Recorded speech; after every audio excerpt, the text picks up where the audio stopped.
नमस्कार, जोहार। आप देख रहे हैं झारखंड स्वतंत्र खबर।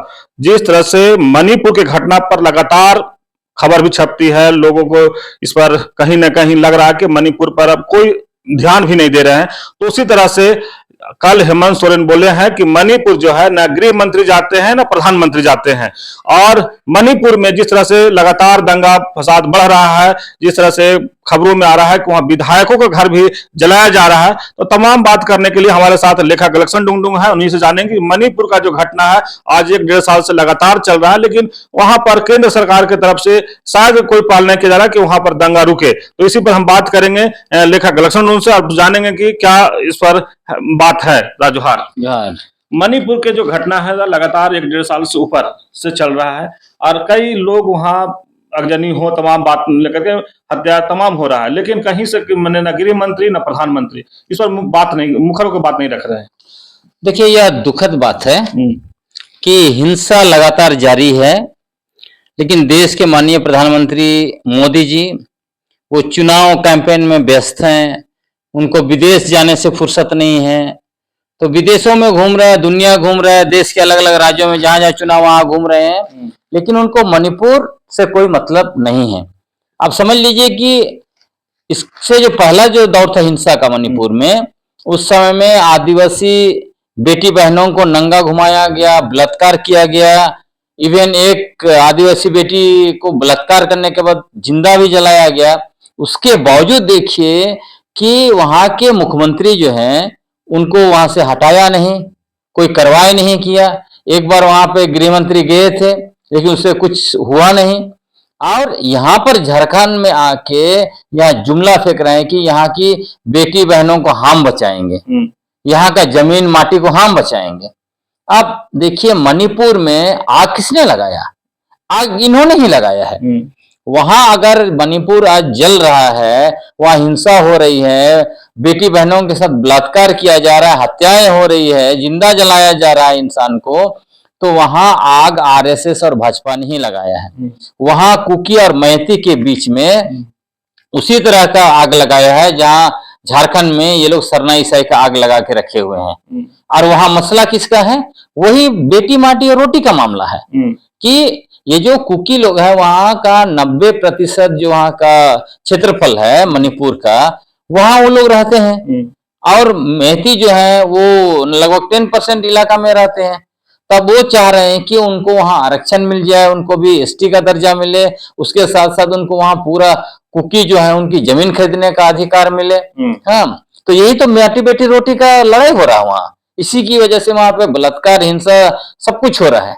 और एक राज्य जिसमें उनको सत्ता दिया गया है, वहां वो हिंसा करके इस तरह से नफरत फैला के हिंसा करके आग लगा दिया वहां, और यहाँ आके जुमला फेंक रहे हैं और यहाँ भी नफरत का बीज बो रहे हैं। आप समझ लीजिए, यह हमने देखा है जब इनकी सरकार थी 16 साल, उस समय आप पीछे इतिहास में जाके देखिए, आपको पता चलेगा 2000 में जब मुख्यमंत्री बने ये बाबूलाल मरांडी, वो क्या बोल रहे थे?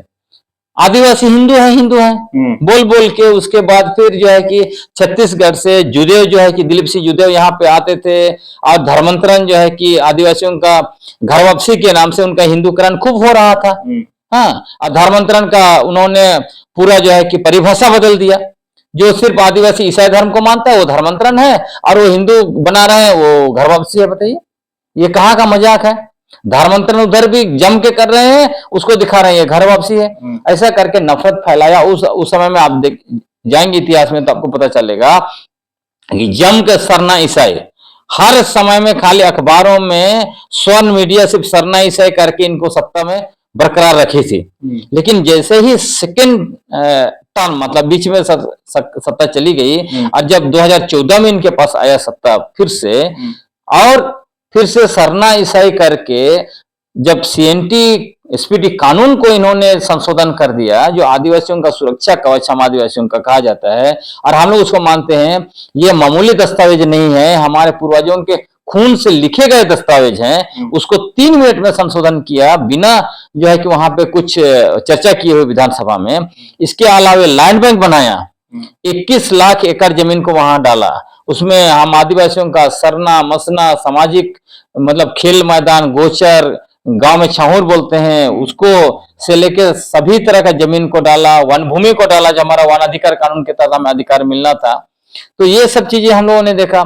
210 एमओयू किया एक टर्म में, और जो है कि यह हर जगह पे जमीन लेने के लिए इन्होंने मतलब पूंजीपतियों को छोड़ दिया। तो ये सारे कुछ चीजों को देख के आदिवासियों को समझ में आ गया कि भाजपा का काम है आदिवासियों के बीच में धर्म के नाम पर, सरना ईसाई के नाम पर नफरत फैलाना, और नफरत फैलाकर उनका वोट हासिल करने के बाद सत्ता में जाना, और सत्ता में जाने के बाद आदिवासियों का ही जल जंगल जमीन को जो है खनिज संपदा को पूंजीपतियों को सौंपना। लेकिन दादा जिस तरह से कहें कि बीजेपी के नेता चाहे गृह मंत्री अमित शाह की बात करें, यहाँ के जैसे आकर के बोलते हैं कि हम माटी बेटी की रक्षा हम ही करेंगे, झारखंड को बनाए हैं तो झारखंड को हम ही संभालेंगे, तमाम बात करते हैं, लेकिन मणिपुर पर कहीं से कोई बात नहीं हो रहा है। तो क्या यहाँ के आदिवासी इस बात को समझेंगे कि जो मणिपुर का हालात अगर है तो किनके कारण है, और जो यहाँ आकर के बोल रहे हैं कि माटी बेटी की रक्षा हम करेंगे, झारखंड को हम संभालेंगे, तो क्या आप लोग बुद्धिजीवी हैं? झारखंड के आदिवासी को किस पर क्या कहेंगे? देखिए, यदि आप चुनाव के दृष्टिकोण से मणिपुर की घटना को देखेंगे तो इसका जबरदस्त इम्पैक्ट जो है आपका लोकसभा चुनाव में पड़ा है झारखंड में। मणिपुर और दूसरा मध्य प्रदेश। मध्य प्रदेश में क्या हुआ था कि एक भाजपा नेता ने ही एक आदिवासी पर पेशाब किया, और वो भी किसके शासनकाल में? यहाँ जो भाजपा ने जिसको चुनाव प्रभारी बनाया है माननीय शिवराज सिंह चौहान के शासनकाल में, वो मुख्यमंत्री थे, तब एक आदिवासी पर जो है कि भाजपा नेता ने पेशाब किया। ये और मणिपुर हिंसा, मणिपुर में खासकर जिस तरह से आदिवासी बेटी बहनों को नंगा घुमाया गया, बलात्कार किया गया और एक को जिंदा जलाया गया, इसका असर लोकसभा चुनाव में जबरदस्त पड़ा। इसीलिए पूरा का पूरा 5 रिजर्व सीट आदिवासियों के लिए जो है वो भाजपा जो है कि साफ हो गई है। झारखंड के इतिहास में मतलब दूसरी बार ऐसा हुआ, 2004 में भी ये साफ हो गए थे, उसके बाद में सीट हासिल हुआ था। तो इनको समझ में आना चाहिए और ये आदिवासी समझ गए हैं, इसलिए आप देखिए इसका असर जबरदस्त पड़ेगा। अभी जो सीट बचा हुआ है खासकर संथाल परगना में, और वहां से बीजेपी पूरी तरह से साफ होने वाली है। लेकिन दादा एक बड़ी बात है कि अगर संथाल परगना की बात करें तो जहां शिबू सोरेन के लोग वहां माने एक अच्छे नेता के तौर पर देखते हैं, या उनके अनुयायी बहुत ज्यादा वहां है, और वहां जैसे लोग कहते हैं कि कुछ भी पूछिए आदिवासी से तो तीर धनुष का ही बात करता है। लेकिन ये माटी बेटी की बात करके जो बीजेपी वाले हैं, बड़े बड़े नेता है, वो कर रहे हैं, तो क्या लगता है कि दोनों जहां एक तरह शिबू सोरेन के चेहरा, दूसरी तरफ अगर प्रधानमंत्री नरेंद्र मोदी की बात करें तो ये दोनों में क्या लगता है, आदिवासी कुछ कन्वर्ट हो पाएंगे बीजेपी में? बिल्कुल नहीं। देखिए जुमलेबाजों को लोग समझ गया है। आपको याद होगा 2014 में संथाल परगना में ही दुमका और पतना में चुनावी सभा करते हुए माननीय प्रधानमंत्री मोदी जी ने कहा था कि भाजपा सरकार के रहते कोई माय का लाल नहीं है जो आदिवासियों का 1 इंच जमीन लूट सकता है। उसके बाद क्या हुआ, जब इनकी सरकार बनी 2014 में, तब मैंने अभी आपको बताया CNT एसपीटी कानून पर हमला किया, लैंड बैंक बनाया, पूंजीपतियों को पूरा हम आदिवासियों का जल जंगल जमीन लूट कर देने का काम किया। गोड्डा में देखिए आदिवासियों का लहलाता धान का फसल में जैसे बुलडोजर चला के जो है कि गोड्डा लूट के अडानी को दे दिया। तो ये सब चीजें आदिवासी देख रहे हैं, और ये भी देख रहे हैं यदि आप असम, चूंकि असम के जो मुख्यमंत्री हैं हेमंत बिस्वा शर्मा खूब जा रहे हैं, घुसपट्टी बोल रहे हैं। यहाँ आदिवासी खासकर संथाल लोग, मैं गया हूं वहां पर असम में हमने देखा है बड़े पैमाने पर वहां संथाली लोग वहां पे बसे हुए हैं। 150 साल से ज्यादा उनका वहां पर हो गया है। बल्कि जब अंग्रेज लोग हैं सबसे पहले संथाली लोग को ही वहां लेके गए थे। आप समझ लीजिए कि उन लोगों को आज तक एसटी का दर्जा नहीं मिला है, और 2016 में भाजपा ने वादा किया था कि हमारी सरकार आएगी तो हम एसटी का दर्जा देंगे, और 2016 में इनकी सरकार बनी। उसके बाद 2021 में फिर इनकी सरकार बनी। उसके बावजूद 8 साल का शासन उनका हो गया वादा करने के बाद, आज तक उन्होंने एसटी का दर्जा नहीं दिया। तो ये लोग जुमलेबाज हैं, आदिवासियों को पता है, सारे संतालों को पता है, इसलिए इससे कुछ नहीं होने वाला। लेकिन दादा जिस तरह से मणिपुर की घटना, तो क्या लगता है झारखंड में भी बीजेपी को सत्ता से दूर रखेगी मणिपुर की घटना? बिल्कुल, इसका ये मणिपुर के घटना का थोड़ा असर जो वोट हुआ है, जिन 43 सीट्स जो वोट हुए हैं उसमें जो आदिवासी इलाका है वहां पे ऑलरेडी उसका असर पड़ गया है।